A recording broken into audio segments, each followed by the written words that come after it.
मुझसे किसी ने कल पूछा, चिट्ठी रह गई थी, बोले घर में मृत लोगों का फोटो रखना चाहिए कि नहीं रखना चाहिए, जो लोग दुनिया में नहीं रहे उनका फोटो रखना चाहिए। ये विषय आ गया तो बोल दूं थोड़ा, आप लोगों के घर में भी होंगे जो दुनिया में नहीं है, क्या उनका फोटो रखना चाहिए कि नहीं रखना चाहिए? देखिए इसका एक शास्त्रीय मैं कोशिश करती हूँ जवाब देने के लिए। घर के अंदर मृत लोगों का फोटो नहीं रखना चाहिए। अब इसको ठीक से समझना, पूरा सुनना। आप कहेंगे हमारे घर में तो दादाजी का लगा हुआ है, दादी का लगा हुआ है, तो क्या हटा दे? बिल्कुल नहीं, पूरा सुनो। इसका मतलब क्या है? मृत व्यक्ति का फोटो नहीं लगाना चाहिए, लेकिन जो व्यक्ति जिस समय जीवित था उस समय उनका फोटो लिया गया। मृत व्यक्ति का फोटो मतलब जानते हो? वो उधर भी लेने लग गए आजकल तो लोग, बोले आज, अच्छा फेसबुक पे डाल देते हैं, बोले आज दादाजी नहीं रहे, वो बनाते हैं इस्माइल, फिर वो आती है ना रोने वाली, बोले आज दादाजी नहीं रहे, और आधे घंटे बाद पूड़ी के साथ सब्जी रखी है सामने। ये हकीकत है। मृत फोटो नहीं रखना चाहिए। मृत फोटो मतलब मरने के बाद का फोटो नहीं लेना चाहिए, ये तो शास्त्र कहता है। लेकिन अगर दुनिया में कोई नहीं रहा, दादी नहीं रही, लेकिन जब दादी जीवित थी तब उनका फोटो बन जाता था, तो घर के लोग कहते थे बेटा मेरा फोटो बना लो, तुम्हारे बाद में काम आएगा। उस फोटो को रखने में कोई अपराध नहीं है। अगर वो फोटो भी नहीं रखोगे तो आने वाली पीढ़ियां भूल जाएगी कि हम किस पीढ़ी से हैं, कितने हमारे कितने अच्छे विचार वाले दादाजी थे, कितने अच्छे विचार वाले नाना जी थे, कितने अच्छे विचार वाले बुजुर्ग थे। ये कैसे याद रखोगे आप अगर ये बेकार की शंकाओं में उलझ जाओगे? मरने के बाद फोटो अगर लिया जाए तो बिल्कुल मत रखो। क्यों मत रखो? आधी रात में उठ के भागोगे डर के, रख लोगे तो भी मतलब अगर मरने के बाद फोटो ले लो और दीवार पर लगा लो तो नींद ना आए रात भर। ले सकता है कोई नहीं, जो था जब वो तो आशीर्वाद देगा दीवार पर से आपको। क्या है वो आपकी संपत्ति है और आप उनकी संपत्ति हो। वो फोटो नहीं है केवल, वो व्यक्तित्व है, वो आपकी पीढ़ी है, वो आपकी परंपरा है, वो आपका संस्कार है, वो आपका अधिकार है, और वो नींव का पत्थर है जिसने इस परिवार को बनाया है। आज वो दुनिया में नहीं है पर उसके संस्कार ऐसे हैं जो आपको आज काशी में लेकर के आ गए हैं। इसके लिए अगर कोई जिम्मेदार है तो घर में लगा हुआ चश्मे वाला दादी का वो फोटो है जो उसमें से झांक रहा है, वो आप पर आशीर्वाद देता है।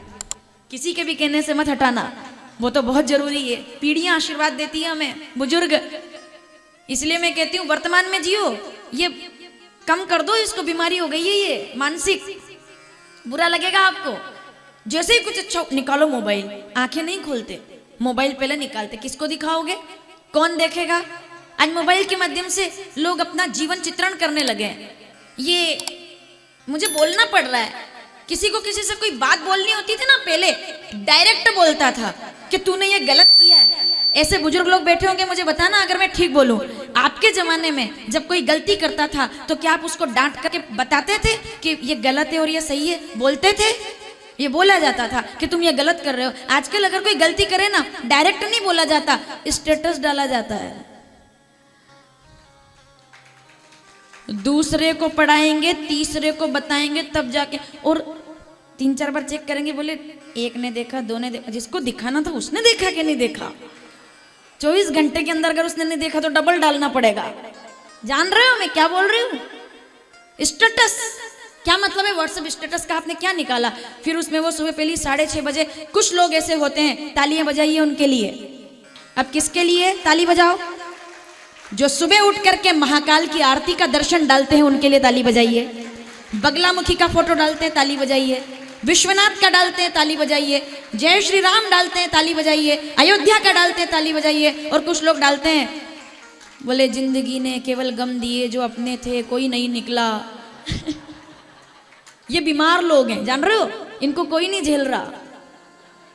आपको कड़वा लगेगा, इसको बोलना किसी को है, बोले दुनिया में कोई काम नहीं होता और आता, और सच्चे रिश्तों की पहचान बुरे समय में ही आती है। तुम्हारा हर दूसरे दिन बुरा समय शुरू हो जाए तो रिश्तेदार कब तक तुम्हारी मदद करे? मतलब मैं क्या बोलूं इस बारे में? अब ये बीमारी डायरेक्ट बोलो ना, क्या दिक्कत है?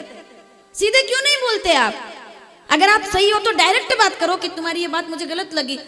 2 दिन पहले किसी की मदद कर दो, 2 दिन बाद मना कर दो, तुरंत स्टेटस डाल देगा वो, बोले ऐसा ऐसा है, ऐसा क्या है ये? स्टेटस जानते हैं मतलब क्या है? व्हाट्सएप पे स्टेटस का मतलब होता है आपका व्यक्तित्व। आप क्या सोच रहे हो मोबाइल चलाते चलाते? गाना डालोगे तो मतलब वैसा व्यक्तित्व, महाकाल डालोगे तो वैसा व्यक्तित्व, आध्यात्म की बातें डालोगे तो। इसलिए ये छोड़ दो ये काम। अपन तो नहीं करते हैं खैर, लेकिन जो करते हैं उनको भी बोलो कि भगवान का नाम लो ना। क्या दुनिया से उम्मीद लगाकर बैठे हो? ईश्वर का नाम लो, अपना व्यक्तित्व इतना ऊंचा करो कि जो आपके साथ बैठे वो भी चंदन हो जाए, जो आपके साथ बैठे वो भी महकने लगे। ऐसा कुछ करो ना। उलझे हुए उस डब्बे में अपना मानसिक और अपना जीवन का अमूल्य समय बर्बाद कर रहे हैं इन चक्करों में केवल। नहीं नहीं, विरोध नहीं है। देखो मैं जो बोलना चाहती हूँ उसको समझो, डायरेक्ट बोलो, अच्छा भी और बुरा भी। वाया मत जाओ, सीधे बात करो। पहले के लोग साफ फिर कहेंगे साफ कहना, पर स्टेटस में नहीं, सीधे। उसको कहते हैं आध्यात्मिक चिंतन। आपका चिंतन आध्यात्मिक होगा, आपके विचार आध्यात्मिक होंगे। थोड़ा सा आगे खिसक जाइए, कोई बात नहीं। बाबूजी आप लोग भी थोड़ा सा इधर आगे खिसक जाओ। अगर नीचे नहीं बैठ सकते हैं तो उनको सोफे पे बिठा दो। अगर नीचे बैठ सकते हैं तो कोई नहीं, ठीक है नीचे बैठ सकते हैं। आप लोग भी जो पुरुष लोग हैं हमारे बंधु लोग, थोड़ा वो जगह छोड़ दो। कोई बात नहीं, उधर की कोई व्यवस्था आप वहाँ से ना जमाए, सब आराम से बैठेंगे, कोई दिक्कत नहीं। जिनको नीचे बैठने में दिक्कत हो वो कुर्सी पर ही बैठें, और जो नीचे बैठ सकते हैं वो बिल्कुल कुर्सी पर ना बैठें, ठीक है? क्योंकि एक बार अगर कुर्सी पर बैठ गए, कुर्सियां आसानी से छूटती नहीं है फिर, और अपने को कल जाना है।